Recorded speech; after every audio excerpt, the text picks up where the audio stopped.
मुझे लगता है कि अमृता देवी जी के नाम से एक उद्यान होना चाहिए। हर गांव के अंदर जहां भी सरकारी ज़मीन है उसको आप कन्वर्ट करिए, पेड़ पौधे उसमें डालिए, गांव को एक तरीके से जहां आप जा सकें।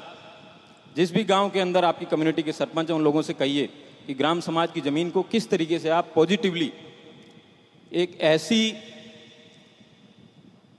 वीरांगना जिसके नाम पे आप उसको डेडिकेट करेंगे तो एक जो एक पॉजिटिव मुहिम है।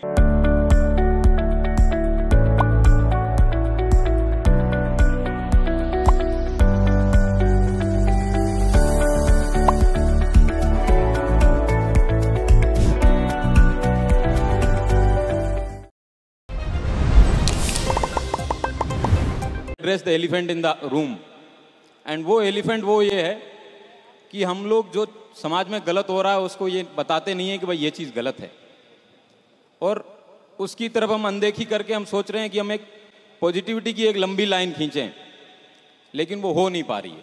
इसलिए नहीं हो पा रही है कि जितना आप पॉजिटिव की तरफ प्रयास करते हैं उससे ज़्यादा नकारात्मक। ये एक लाइन जरूर खींची है ओम जी ने, बट ये one of the few lines है।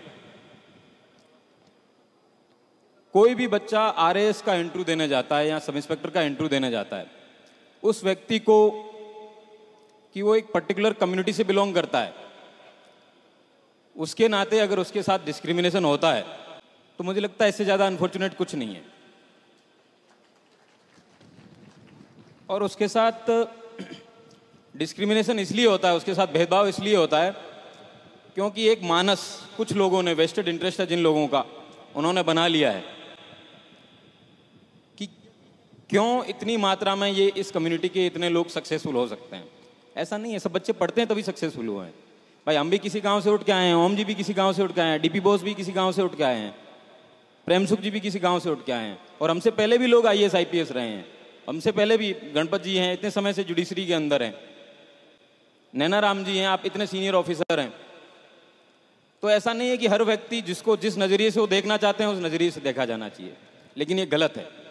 और कलेक्टिवली हम सबको इसके बारे में आवाज़ उठानी पड़ेगी। अगर हम ये सोचें कि कोई व्यक्ति आके, जो हमारा जनप्रतिनिधि है, वो आके बोलेगा, उनके भरोसे मत रहिए आप, मेरा इतना ही कहना है। और इसका एक जो सॉल्यूशन जो मुझे मेरे समझ में आया, जो मैं रखना चाहता हूँ कि हमारे समाज के अंदर भी बहुत सारे अच्छे लीडिंग एडवोकेट्स हैं, लीडिंग लॉयर्स हैं, लोगों को बहुत छोटी छोटी चीज़ों पे, जिनका मैं being a policeman, police officer, I know what is evidence. Evidence क्या होता है? सिर्फ किसी व्यक्ति के कहने पे कोई व्यक्ति अगर 10-10 साल से नौकरी कर रहा है, उसको आप उठा के ले जाते हैं, वो गलत है। उन सब के खिलाफ भी आवाज़ उठाने का काम जरूरी है, वो करना मुझे लगता है समय आ गया है कि उन सब चीज़ों को भी उठाया जाए। वर्तमान परिप्रेक्ष्य में, क्योंकि जब मैं यूएस में पढ़ता था तो मुझे लगता था मेरे नाम के पीछे बिश्नोई, मैं हर किसी को एक्सप्लेन करता था। हम जब देखते हैं खमूराम जी को, या एक पीरा राम जी हैं उधर ढोलिया, उन्होंने करीबन 2000 से ज़्यादा जीव जंतुओं को रेस्क्यू किया है, और भी डेली किसी न किसी के आर्टिकल्स आते रहते हैं कि उन्होंने बहुत पॉजिटिव काम किया है, लेकिन वो बहुत कहीं छोटे में दब जाते हैं। हमें 1000 खमूराम चाहिए, हमें 1000 पीरा राम चाहिए। सिर्फ एक खमूराम और एक पीरा राम जी से कुछ नहीं होगा। और हर गांव के अंदर मुझे लगता है कि अमृता देवी जी के नाम से एक उद्यान होना चाहिए। हर गांव के अंदर जहां भी सरकारी ज़मीन है उसको आप कन्वर्ट करिए, पेड़ पौधे उसमें डालिए, गांव को एक तरीके से जहां आप जा सकें। जिस भी गांव के अंदर आपकी कम्युनिटी के सरपंच हैं उन लोगों से कहिए कि ग्राम समाज की ज़मीन को किस तरीके से आप पॉजिटिवली एक ऐसी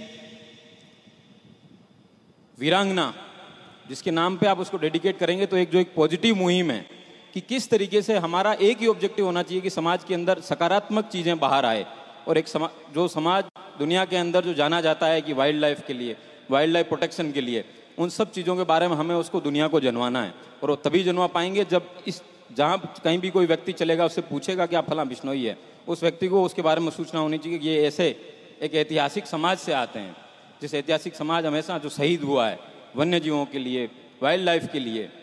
तो जो समराथल फाउंडेशन जो काम कर रहा है वो शिक्षा के क्षेत्र में काम कर रहा है, और बहुत ही अच्छा काम कर रहा है। और मैं कह सकता हूँ दावे के साथ कि जिस तरीके की टीम है, आने वाले 10 सालों में आपको कई IAS, RAS, engineers, professors, doctors, IITians, तमाम प्रकार के ऑफिसर्स और गवर्नमेंट सर्विसेज में लोग मिलेंगे। लेकिन गवर्नमेंट सर्विस एक बहुत मिनिस्क्यूल पार्ट है सिस्टम का।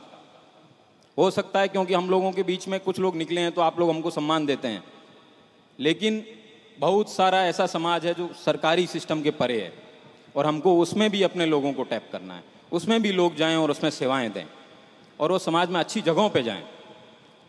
तो उसके लिए भी हमें मेहनत करना पड़ेगा। मेरा मानना है कि अभी बैठ के डिस्कशन हो रहा था कि क्यों ना हम जो क्लैट है, गणपत जी हैं, हमने शुरू से नाम सुना तो गणपत जी का ही सुनते हैं कि जज साहब कौन है, दिमाग में आता है गणपत जी जज साहब। लेकिन क्यों ना हमारे यहाँ पे बच्चे क्लैट करें बड़ी से बड़ी मात्रा के अंदर, क्यों ना वो जुडिशरी का एग्ज़ाम दें, क्यों ना वो भी अच्छी मात्रा में जजेज बने। इस तरीके की तमाम और चीज़ें हैं जो जब भवन बन जाएगा, इस भव्य भवन जो आप लोगों के भामाशाहों के द्वारा दिए गई राशि से, तब एक मुझे लगता है एक नई मुहिम है वो चले।